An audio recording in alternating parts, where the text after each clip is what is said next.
dadka ciyaartooyga markay goolasha dhaliyaan way sujuudaan. sujuuddaas diinta maxay ka qabtaa buu leeyahay. runtii waa moodo hadda soo baxdayoo masaladu iska waa masalo nawaasil ah, hal masalo oo sharciga u noqonaysa ama idhaahda laba masalo baa saamaynaya. masalada koobaad, sujuuddu keligeedii ma axkaamtii salaaday qaadanaysaa mise ma qaadanayso? ama tilaawo ha noqoto ama sujuudu shukri ha noqoto. sujuuddan la sujuudayay keligeeda xataa kuwa sharcigu oggolaaday ma xukun salaad bay leedahay? xukun salaad waxaa looga jeedaa weyse ma u baahan tahay, cawro asturan ma u baahan tahay, qiblada in loo jeedsana ma u baahan tahay. adoon weyse qabin oo qur-aan akhrisanaya keligaa waad akhrisan kartaa haddaadan kitaab taabanaynin. weysada akhrisanaysa qur-aankaada aysuid soo marta waa xifdisanayd, ma sujuudi kartaa?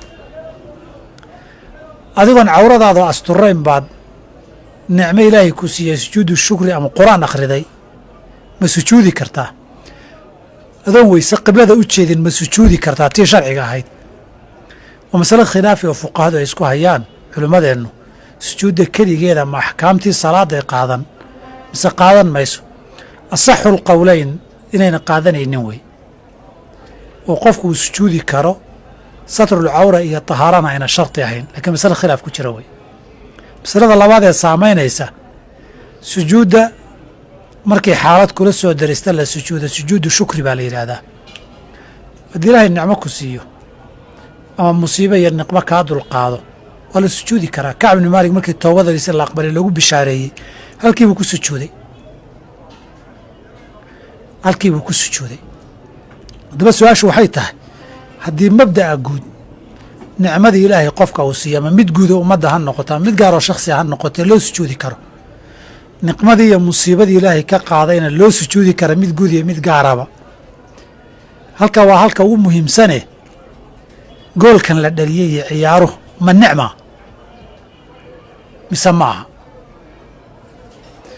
dabcan halkaa way halka lagu kala aragti duwanaanayo masaa'ilka ijtihaadiga ay culummadu isugu khilaafeen wakhtigan joogay. qaar waxay yidhaahdeen gool la dhaliyey oo banooni harag iyo laastig hawe laga buuxiyey, shabaq xiran iyo laba bilood dhexdood lagu tuuray, nicmo mudan in loo sujuuda ma aha.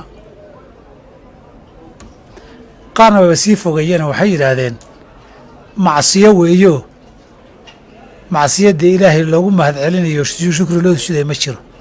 qaarna waxay yidhahdeen waa nicmo, nicmadu waa wixii ku farax geliya, niqmaduna waa wixii aad kuu muruga geliya.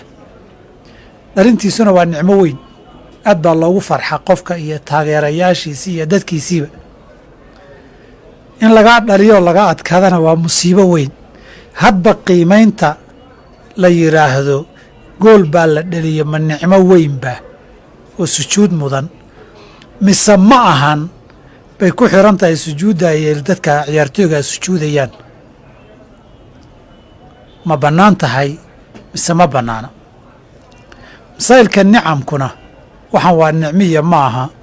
dadka wakhtiga la joogo iyo dabaqadaha lagu kala nool yahay iyo da'da la kala yahayba, curfiga dadku waxaanaa nicmo weyna way isbedbeddeshaa. saa darteed baa in si loogu kala dhowaa ama ibaaxadeeda loogu kala badnaa marka laga soo taga qaabka loo ciyaarayey iyo ma xaaraan baa ku jirta iyo ma muxaramaad kalaa la samaynayey iyo ma qimaar waxyaabaha gelayay ka mid ahayd iyo marka laga soo tagay aan ka soo qaadno ciyaartan la ciyaarayay inay mubaax ahayd. hadday mubaax ahayd anu garan maayo inta adilada garanayo nicmadu xaddaa inay gaadho weeye marka loo sujuudayo wax shardi ka dhigaya garan maayo. haddii ay noqoto xilligaa iyo duruuftaa lagu jiraayey inay nicmo noqon karto asalkii ibaaxada ahaa bay raacaysaa. intaa waxaa dheer waxaa laga yaaba mararka qaarkood inay muujiso ama nooc dacwo ay noqoto meelaha qaarkood iyo munaasabadaha iyo mayaadiinta markay ka dhacayso. maxaa arkaa kuwa gaalada markay goolka dhaliyaan calaamaddii kiristanka ay muujiyaan inuu mararka qaarkood qofku hiwaayadiisi iyo muslim inuu yahay muujiyaaye.